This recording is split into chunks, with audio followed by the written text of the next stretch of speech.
Today we are making slime with baking powder and glue. We are not adding any other thing, just baking powder and glue.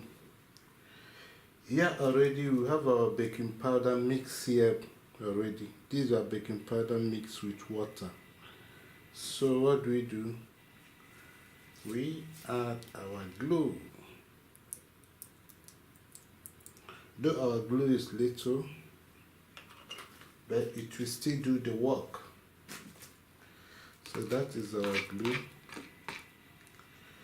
Then we bring our baking powder mixed with water.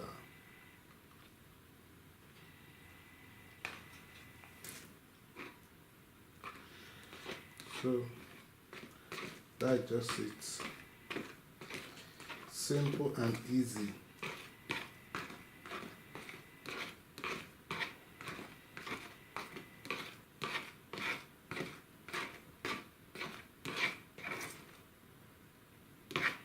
Can see that's our slime.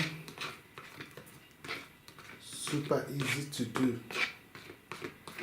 So all you need to do, just take the baking powder too,